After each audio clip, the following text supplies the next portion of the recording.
Hey guys, welcome back to another video. This is gonna be Minicast number 2.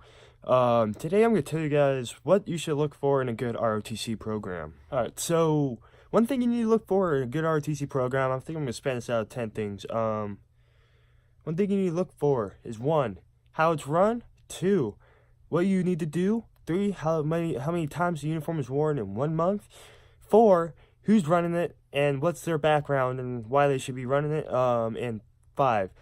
Well, let's see who else are the top positions. Okay, so what I mean by how they run it, or how it is run, how the ROTC program is run. My ROTC program is a student-led or cadet-led organization, I would say. They call it an organization, corps. Cadet Corps, that's what I'm looking for. Okay, so how it's ran. Now, if your instructors are running it, that's probably going to be better than the cadets are, and yet there's good sides and there's bad sides. Here's what I mean by the good sides. If the instructors are running it, it's going to be more organized, hopefully, unlike mine. Hopefully it'll be more organized, or, let me step back here a little bit. Or it's going to be more organized, and it's going to be more set out to be military objective. Oh, and how it's run. And the good thing about students is they learn leadership, they learn integrity, they learn dedication, they learn how to control. Now, that's one thing that everybody needs to learn, especially in life. I've been told you need to learn how to control, you need to learn respect, dedication, integrity, and that's a core amount of your life. That's how it should be ran. Now, so say instructors are running it, there's an issue with that because if you're in a school county like mine, the ROTC director of the county, yeah, he says, oh yeah, you got to follow school guidelines, school regulations, and all this and that.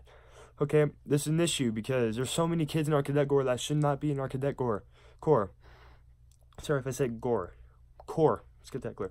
There should be certain kids that should not be in there. I mean, yeah, it's less than 100 kids, or 100 kids, or 10% of your, or more than 100. Take a breath. It's more than 100 more kids, 100 or more kids in your cadet corps, and or at least 10% of your student body, whichever is less. That is a big question. That's a big thing you need to know about a cadet corps. You will not be in a cadet corps if there's not 100 kids, or at least 10% of your student body. Now, another thing is what you should do in the cadet corps. Now, what they make you do, I should rephrase that. What they make you do.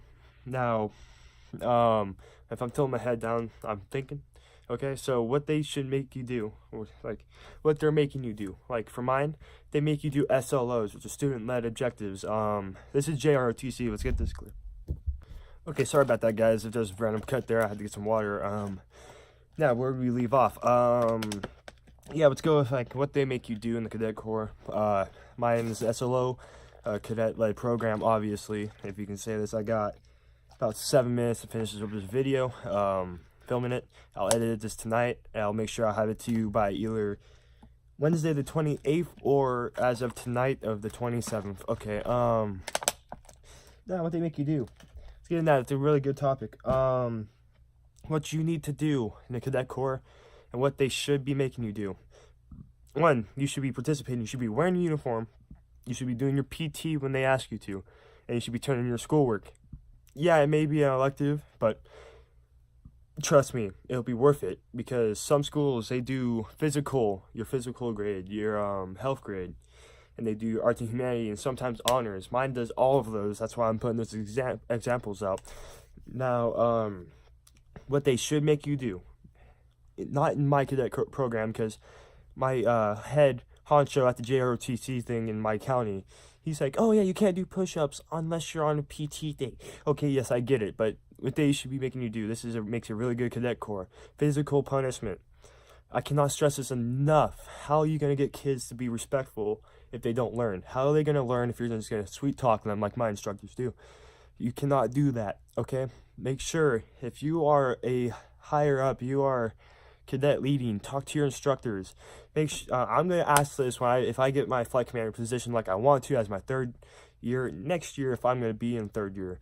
I'm going to ask them, okay, I'm going to tally up every time they do something wrong. They do miss a uniform and they have no good excuse for it. Every time they miss a PT, I'm going to mark up push-ups for them, okay? I'm going to mark up push-ups and whatever physical punishment, maybe a lap or two around the range. If we're outside, run a lap around the track or something. Now, that's what you need to do. You need to ask them if you can do that, because there's only one day a week that you can do that. Maybe cannon cockers, those are fun. Maybe I'll do a video on that. What are cannon cockers? That's the next video I'm gonna make. Okay, so the third topic, I just figured it out. I'm sorry, I forget sometimes. I just got caught up on how you should run it yourself, how you should run your cadet corps as you are. Okay, how many times you wear uniform is your third topic. Now, this is a really important one. I wear my uniform once a week, either on Monday or Tuesday, depending on what day I have class. Our school runs off a block schedule. So, it's going to be A, B, C for us. A is 1, 2, 3, 4. Or, no, 1, 2, 4, 5. I'm so sorry. B days are 3, 1, 6, 4. And C days are 2, 3, 5, 6. Now, the way we do it is if that block day is your first day in class that week, that will be your uniform wear, unless said otherwise. So say we have Veterans Day Parade, that will not be worn on a certain week. We have finals, that will not be worn on finals week. We have the week after a long break, we do not wear uniform after a long break, that week after a long break. Because everybody's still adjusting, everybody's got to get used to things, everybody's got to get readjusted to the school, back to school after like 2 or 3 weeks off, depending on where you live. I get 3 weeks off for winter, 2 for spring. Now, make sure you wear your uniform correctly. I might do a video on how you wear an Air Force uniform correctly. I don't know how you do Army. That could be a different realm. Maybe someone else can put a video out there. Maybe I can talk to somebody. But I am an Air Force guy. My family's in the Air Force. My grandpa was a big deal in the Air Force. Okay. So, fourth. Okay. How many cadets are in your program, I would assume? Let me check on that. Okay. Number 4. Who's running and what's their background? This is a big deal. This is how this, this is good. This is a good time if you have family members that were in that service branch, and if you hear your instructors when they give their information out at the beginning of the year, hopefully they do, because that's stupid for them not to. So my background, as far as background is in the Air Force ROTC at my school, my lieutenant colonel. He's a pilot. He was in the Air Force. He was let's say, how do I say this? In service. I'm going to say in service for about 40, he's 55. No, it's about 30 years, right? And my sergeant, he was in about, say about 25 years. That's a long time. That's a really long time, but it really pays to know people, especially in your family that are higher ups and they know a lot of people. Because my grandpa, he was Chief E9. He's Master Chief E9 when he retired at the Air Force Base in my town. Yeah. So my sergeant and my adjutant general worked under him. Now, I don't want to I'm not going to state names or anything, but my sergeant and my grandpa were a bad mix, and my AG and my grandpa were a good mix. My AG has just retired, so that's unfortunate. He's a really cool guy. But it's kind of ironic because my grandpa was in the Air Force, 50 years? Jeez, and because he's almost 70. So yeah, about 50 years. He retired 16 years ago. So that wouldn't make sense. He's about 45. 40. Okay, so say. Okay, whatever. But the background is a big deal. If you don't know who you're working with, who's running it, they could be bad. They could have been dishonorably discharged. You have to look that. You have to ask them, make sure you know who you're talking to, who you're dealing with. All right, and number 5 for the last one. I'm going to step back here so I can give my hand. I have big hands. I'm a big guy. I'm 6'3". So what I'm going to do. All right, so who is your top leadership in your cadet corps? From your wing commander to your assistant wing commander, all the way down for your top 10. Now, this is important to know. You should know your wing commander. You should know everybody's name in your top 10. I'm working on it. I only know like the top 5 and some of the people I know. Yet that's not really important to me because I'm not in that position yet and I don't really talk to them. But if you do, that's a good idea to know their ranks, know who you're talking to. But it's also a good idea to acknowledge who is your wing commander, how they treat other cadets, and how they act and how they run your cadet corps.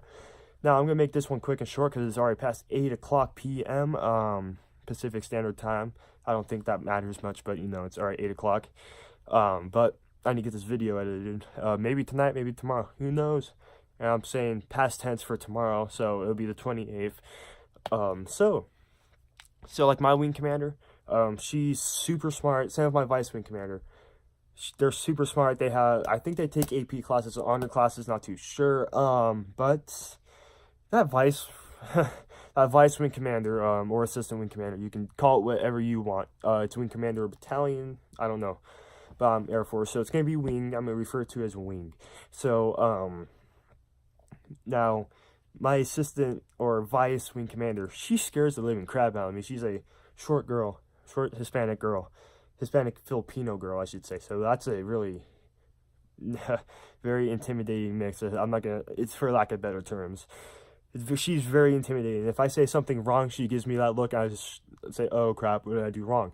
Now, make sure you know who your top 10 or top 4 are, especially your squadron commander, your wing commander, your flight sergeant. You need to acknowledge those positions as a first year especially.